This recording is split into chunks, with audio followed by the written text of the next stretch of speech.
예, 그러면 차이나TV 이어가 보도록 하겠습니다. 오늘은 유한타증권 글로벌투자정보센터 신승욱 연구원과 함께합니다. 안녕하십니까? 안녕하세요. 네, 안녕하세요. 먼저 중국의 청명절 연휴와 관련된 얘기부터 한번 해볼까 하는데요. 중국 내 여행객이 1억 명을 돌파할 것이다, 이런 얘기들도 있고, 여기에 따라서 보복 소비에 대한 기대감들도 좀 있습니다. 좀 현재 분위기는 어떻습니까?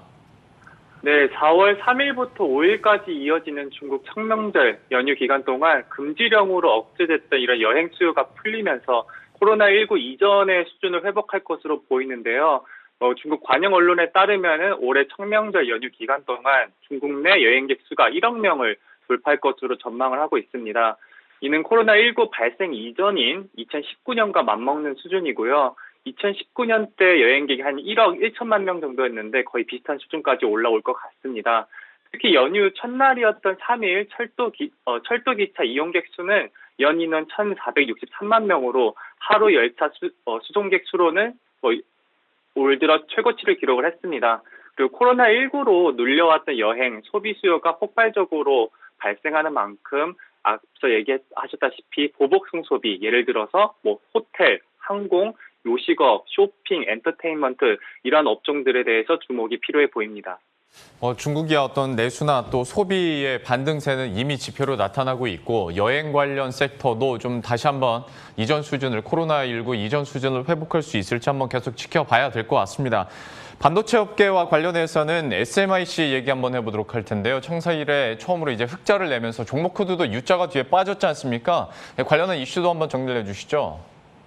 네, SMIC는 원래 홍콩에 상장된 중국 파운드리 기업이었는데 작년에 중국판 나스닥인 상하이 커청반에 동시 상장을 했습니다. 커청반은 이제 IT 같은 테크 산업이나 전략적 신흥 사업을 영위하는 기업이면은 아직 흑자를 내지 못하더라도 상장할 수 있도록 했는데요. 종목 코드에 U자가 들어있다는 뜻은 이제 커청반에 상장이 되어 있으나 흑자는 아직 내지 못한 기업이라는 의미입니다. 즉, 순이익이나 매출이 적더라도 R&D 투자를 많이 하거나 제품 기술력이 우수하면 상장을 할 수 있도록 한 것인데요. SMIC의 경우 2019년에 막대한 설비 확대로 적자를 기록하였었는데 실적이 2020년에 흑자 전환하면서 커청반 종목 코드에서 U자를 제외한 것입니다. 최근에 인텔도 파운드리 사업에 재진출을 결정한 만큼 현재 반도체 파운드리 업계가 초호황 국면에 있어서 중국 1위 파운드리 업체인 SMIC에도 주목이 필요해 보입니다. SMIC에 대해서 이렇게 살펴봤고요. 본격적으로 기업 트렌드 분석해보도록 하겠습니다. 오늘도 김다은 앵커가 준비하고 있습니다. 함께 만나보시죠. 네, 차이나TV 종목 탐색 시간입니다. 오늘의 종목 방금 잠깐 들으셨는데요. 오늘의 종목 화면 통해서 만나보시죠. 최근 들어서 주식시장 트렌드를 잘 알고 계시다면 한 번쯤은 들어봤을 만한 종목 SMIC에 대해서 살펴보겠습니다. 그야말로 수요가 적을 줄 알았던 반도체 너무 조금 만들어놨더니 반도체 대란, 반도체 전쟁이 일어나고 있죠. 중국에서 반도체 파운드리 회사 중에서 가장 큰 업체라고 볼 수 있겠는데요. 전 세계적으로는 대만의 TSMC나 삼성전자뿐만 아니라 SMIC도 있는데 SMIC의 경우에는 전 세계 점유율이 한 5%밖에 되지 않은 아직은 작은 회사지만 그래도 중국에서는 가장 큰 회사라고 볼 수 있겠습니다. 미국과 중국의 무역 전쟁, 이 미중 갈등은 계속해서 이어지고 있죠. 그래서 정부에서는 이 반도체를 국산화시키기에 앞장서면서 중국에서는 SMIC가 굉장히 수혜를 받고 있는 종목 중 하나라고 볼 수 있겠는데요. 반도체 슈퍼사이클은 지속될 것으로 보여지고 있죠. 공급 부족을 해결하기 위해서 공장을 증설하겠다는 이야기도 많이 나오지만 지금 당장은 해결할 수 없기 때문에 앞으로 슈퍼사이클은 지속될 것으로 보여지고 있습니다. 다음 페이지를 통해서 시장에서 어느 정도 규모를 차지하고 있는지 확인을 해보죠. SMIC의 경우에는 시가총액 22조 정도 보여지고 있고요. 앞서 말씀드렸던 삼성전자 어느덧 시가총액이 500조를 돌파했습니다. 507조 4,300억 원 정도 보여지고요. 또한 인텔도 이제는 파운드리에 뛰어든다는 것을 밝혔기 때문에 함께 올려놨는데요. 현재 인텔의 경우에는 300조 가깝게 시가총액 나타나고 있습니다. SMIC의 경우에는 매출이 이제 흑자 전환에 성공을 하면서 2020년 4분기 기준으로 1조 1,000억 원 정도 집계되고 있고요. 삼성전자도 오는 4월 7일 이제 잠정 실적 발표를 앞두고 있는데 2020년 4분기 기준으로는 61조 5천억 원 정도 보여지고 있습니다. 인텔까지 살펴볼까요? 인텔의 매출은 22조 5,300억 원 정도 나타나네요. 이렇게 오늘의 기업에 대해서 살펴봤습니다. 예, SMIC에 대해서 투자 포인트들 짚어보도록 할 텐데 그 전에 지금 파운드리 시장 상황부터 한번 체크해보도록 하겠습니다. 앞서서 김다은 앵커도 인텔 얘기를 해줬는데 뭐 이런 파운드리 사업에 대해서 재진출 소식도 뭐 나타났었고 지금 뭐 워낙 호황이라 TSMC 공장 가동률이 뭐 사실상 99.99%다라는 얘기까지 들려오고 있는데 지금 업황이 얼마나 슈퍼 초호황인지 이거 좀 얘기해 주시겠어요? 네, 말씀하신 대로 지금 파운드리 업계는 그야말로 수요가 넘쳐서 공급 부족인 상태인데요. 뭐 파운드리 업체는 이제 반도체 생산만 전문적으로 하는 기업으로 외부 업체가 설계한 반도체 제품을 위탁받아 생산을 합니다. 그러니까 고객은 셈리스 업체인 셈이고요. 뭐 예를 들어서 중국 스마트폰 업체 화웨이는 스마트폰에 들어가는 AP 칩을 직접 생산하지 않습니다. 즉 설계만 담당하는 자회사에서 AP 칩을 설계를 하는데 이 설계도를 바탕으로 SMIC 같은 파운드리 업체가 위탁 생산을 해주는 거고요. 이제 팬데믹 이후에 디지털 시대로 이제 전환이 되면서 전 세계적으로 반도체의 중요성이 굉장히 부각되는 상황입니다. 즉 반도체 경쟁력이 곧 국가의 경쟁력이고 최근에 인텔도 파운드리 사업을 재개할 만큼 반도체 생산 국산화가 중요해졌습니다. 이러한 상황에서 지금 파운드리 업계가 초호화 국면에 접어들었다는 평가이고요. 말씀드린 대로 뭐 TSMC도 지금 캐파 가동률이 지금 99%에 달할 만큼 굉장히 높고 동사 SMIC 같은 경우에도 90% 이상을 늘 상회를 하거든요. 최근 1년 동안은. 그래서 이제 요즘 뉴스에도 많이 나오지만 차량용 반도체 공급 뭐 부족하다는 뉴스 굉장히 많이 나오잖아요.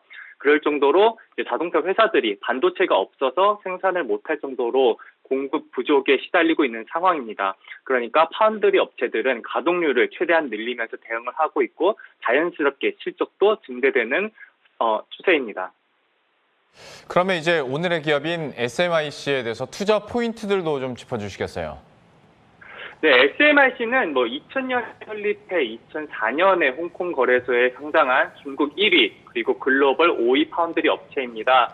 중국 로컬 업체 중에는 유일하게 14나노 공정 양산이 가능하고요. 물론 최신 공정이 전체 매출에서 차지하는 비중은 아직 비교적 낮습니다. 14나노의 경우 2020년 기준 한 3% 내외이고요. 뭐 14나노와 28나노를 합쳐도 10%가 아직 안 됩니다. 그래서 이제 주 매출은 40이나 45나노 아니면 0.15나 0.18 마이크로미터 같은 성숙 공정에서 발생을 합니다. 동사가 생산하는 반도체는 다양한 영역에 사용이 되는데요. 응용 산업별로 보면은 이제 스마트폰에 한 36% 정도가 쓰이고요. 그리고 소비가전 20%, 그리고 IoT 15%, 기타 27%로 구성이 되는데, 뭐 기타에는 아까 말씀드렸다시피 뭐 자동차용 반도체나 뭐 기타 전자 장비들이 있겠습니다.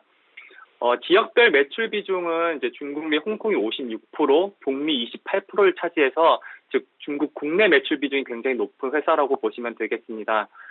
주요 고객사로는 화웨이나 뭐 오포 같은 중국 로컬 스마트폰 업체도 있고요. 아니면은 미국 뭐 퀄컴이나 브로드컴 같은 통신 장비 업체도 포진해 있습니다. 동사의 최대 주주는 지분율 12%를 보유한 국유자산감독관리위원회 산하 정보통신과학기술그룹이고요. 이외에 주요 주주로 뭐 반도체 국가 펀드 같은 펀드들이 포진해 있어 사실상 국유 기업이라고 보시면 될 것 같습니다. SMIC의 투자 포인트들 이렇게 짚어봤고요. 이슈와 관련해서도 한 가지 여쭤보고 싶은 게 물론 어떤 업황에 대한 슈퍼사이클 기대감도 물론 있겠습니다만은 미국의 그 중국에 대한 제재가 이어지다 보니까 아무래도 이제 자국 내에 있는 반도체 업체들의 관심도가 높아지는 거고 SMIC도 그 효과를 좀 보고 있는 것 같은데 다만 또 기술력이 받쳐줘야 지금의 이런 상황들을 뭐 잘 시너지를 받아갈 수 있는 거니까요. 어떤 기술 경쟁력 측면에서는 SMIC가 어느 정도 수준입니까? 네, 일단 SMIC 이제 매출 기준은 시장 점유율 5%를 차지해 이제 5위를 차지하고 있는데요. 아까 말씀드렸다시피 일단은 14나노 공정까지는 가능한데 글로벌 선도 업체인 TSMC나 삼성전자와는 격차가 아주 많이 나는 상황입니다.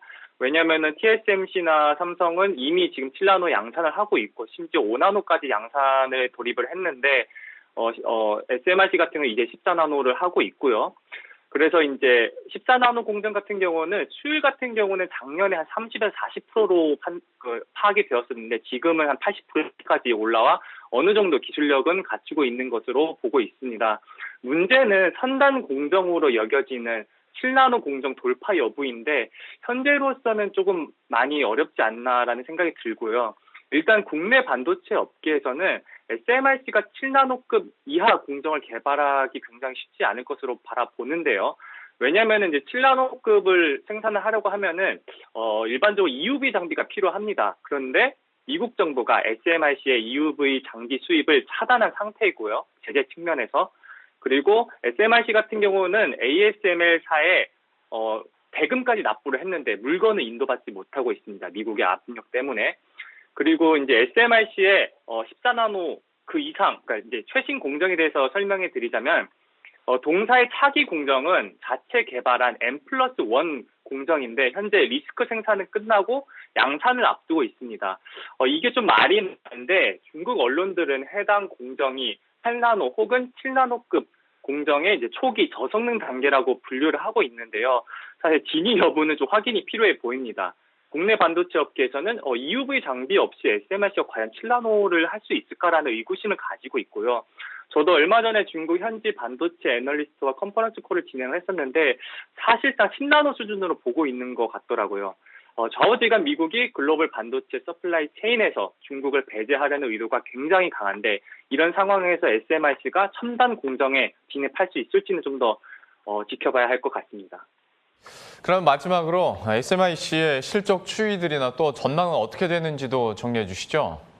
네, 지난주에 2020년 매출이 이제 실적 발표가 나왔었는데 매출 같은 경우는 전년 동기 대비 25% 증가해서 39억 달러, 원화로 4조 7천억 원을 기록을 했고 순이익도 원화로 한 7,400억을 기록해서 흑자 전환에 성공을 했습니다.